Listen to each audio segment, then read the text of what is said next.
it's like a little short film. I'll probably animate it out of order and just take it one shot at a time, depending on whatever mood I'm in that day. One thing I've noticed, especially in old Dragon Ball Z, is how much they were able to get away in a lot of shots with just using like 1 or 2 drawings and then having the animation mostly happen in the color. So for example, look at this shot. It's literally just 2 drawings that toggle quickly back and forth. So I'm going to try that here. So I've got the first drawing where I like it. Now all I need to do is trace over that to make an alternate version. Then I trace over each of those a bunch of times and then put it together. We alternate back and forth between them. And I actually think that looks kind of cool. Honestly, I used to think of this technique of flickering between 2 drawings as a sort of cheat, you know, just an easy way to keep a still drawing looking alive. But I'm realizing it actually does a lot more than that. It really does add a sense of tension to a shot. You know, like if you have a drawing of a snarling face and then you add vibration to it, it really ups that sense of like pent up energy. In my previous flipbook, the girl, she shoots this energy blast. It's like a Kamehameha wave from Dragon Ball Z. So she's going to do that again here, but this time it's just going to be crazy, huge, anime style, epic. I have a confession to make. Before I made the first Grumpy Cloud flipbook, I had never heard the word Kamehameha before. I didn't really grow up watching Dragon Ball Z, but I started getting all these comments saying Kamehameha, and I was like, what the heck is that weird word, Kamehameha? So I looked it up and I realized, oh yeah, she's totally doing a Kamehameha wave. So since then, I've watched tons of videos and clips, and I've actually been wanting to watch Dragon Ball Z for a really long time, so it's nice I'm finally getting educated. I've also learned that there's actually some debate over the correct way to pronounce Kamehameha. The English dubs have done it differently over the years. Some have pronounced it as Kamehameha or Kamehameha, and others have said Kamehameha. Apparently that is the more correct way to say it.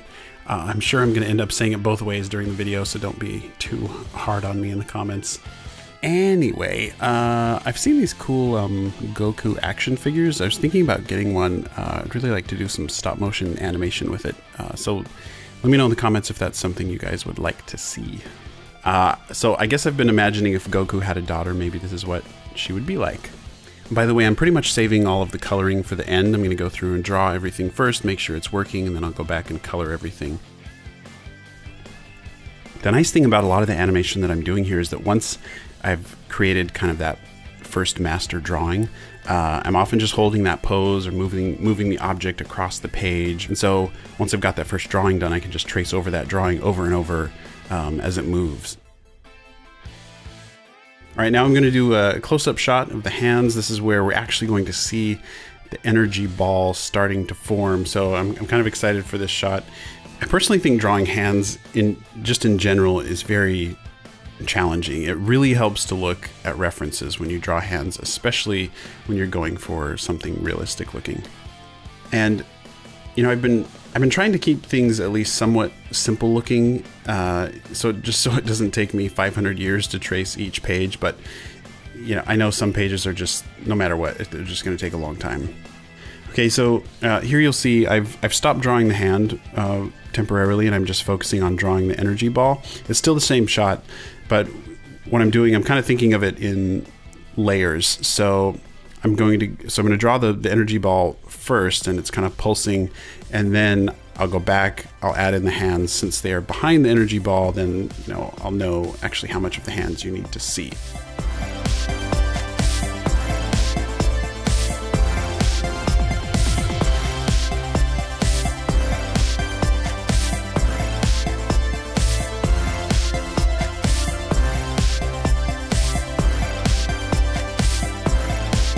Okay, so this shot is the cloud's reaction as it sees the Kamehameha wave coming toward him.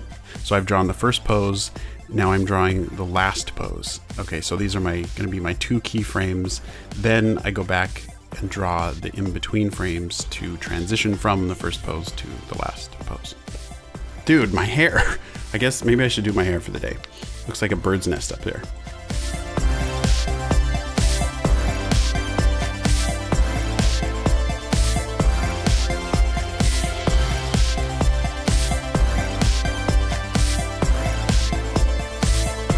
On this shot, it's another one where it's the exact same pose on every frame, but I've seen some anime shots where it's just one single drawing, but then what they do is they add a camera shake to it.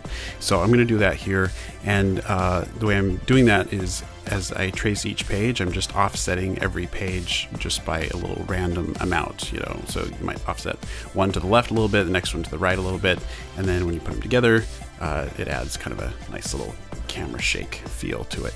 And then this one too, when I go back and color it, it's going to take it to a whole other level, because all that color and energy and everything blasting out of her hands, it's going to look quite a bit different.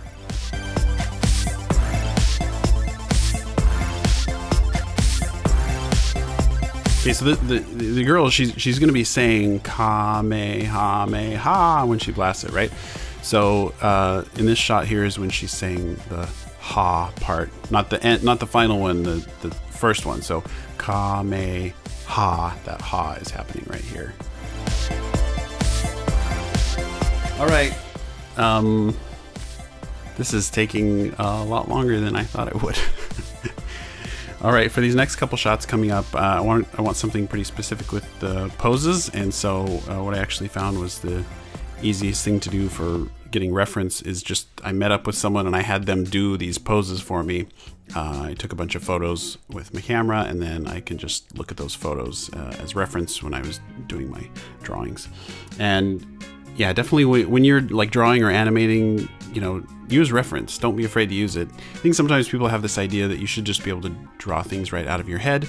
And it's just not true. I mean, unless you know something like the back of your hand, you're just not going to be able to draw it very well out of your head unless you've looked at it a lot beforehand. I'm going to have another camera shake here, so again, I'm just offsetting each page a little bit as I draw it, and then when you flip it, it should add that nice kind of jittery camera shake feel to it.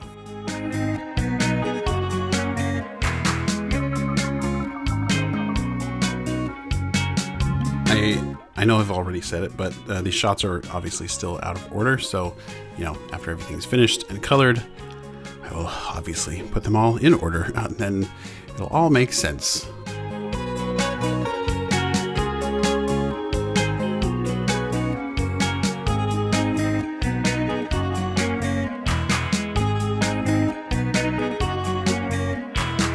I totally forgot her mouth is supposed to be open.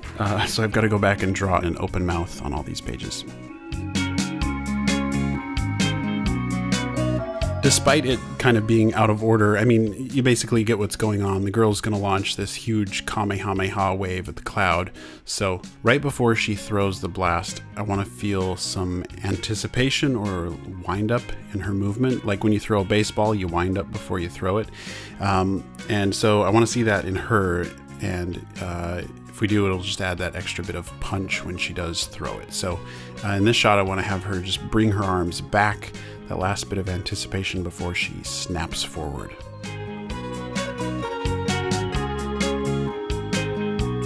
All right, so this is the shot where the cloud gets blasted by the Kamehameha wave. So yeah, I looked at tons of video clips on YouTube to get ideas for how to draw this. Found some really good references to look at. So yeah, this is a big one. This is a big shot. But I'm excited to do it.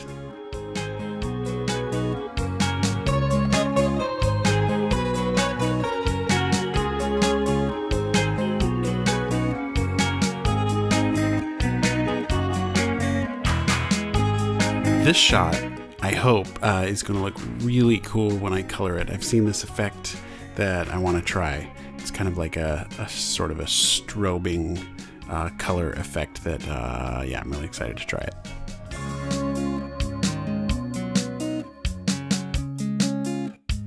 All right, Earth. My son had a great idea for when I color this shot. So the Earth is going to be gray, and then as the cloud gets blasted into space, all the color will come back to the Earth, spreading out from the middle.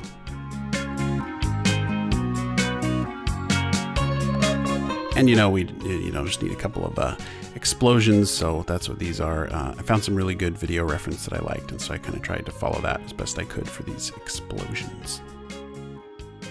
Okay, these are the final 2 shots, and then it'll be time to get out the markers.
The moment has arrived.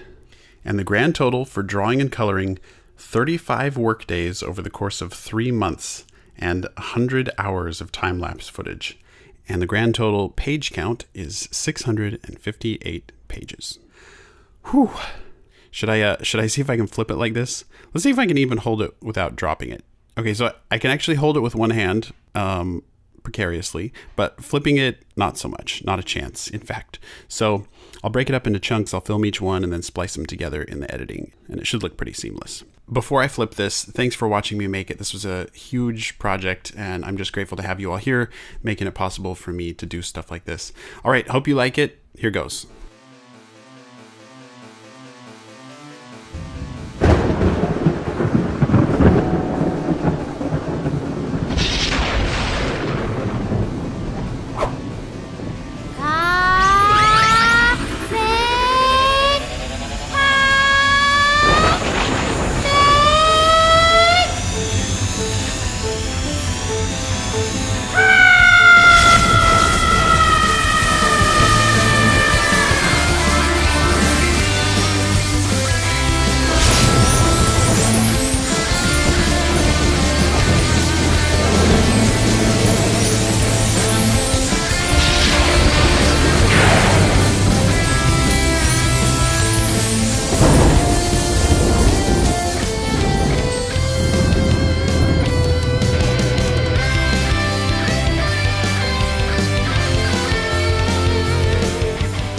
I want to thank today's sponsor, ExpressVPN, who recently saved the day for me. I was traveling in another country where YouTube happens to be blocked, and I needed access to my channel. Luckily, I have ExpressVPN installed on my phone and laptop, so all I had to do was open the app, choose a server in another country, and from then on I had access to YouTube and every other website or streaming service I needed, despite normally being restricted by region. And even when not traveling, it's awesome because ExpressVPN allows you to access streaming content that you might not normally have access to. For example, let's say you're a Doctor Who fan like me. Now, normally if I'm in the US, I open Netflix and search for Doctor Who, it's just not there. Now watch this. I'll open ExpressVPN and connect to a server in the UK. Now I go back to Netflix, search for Doctor Who again, and suddenly, there it is, available for me to stream. So it really unlocks things for you. ExpressVPN is less than $7 a month with a 30-day money-back guarantee. It's consistently faster than other VPN providers, and it was rated the #1 VPN service by TechRadar. So find out how you can get 3 months free by clicking the link in the description box, expressvpn.com/andymation. Take back your privacy today with ExpressVPN. That's it for today's video, guys. Thanks so much for watching. Stay creative, and I'll see you in the next video.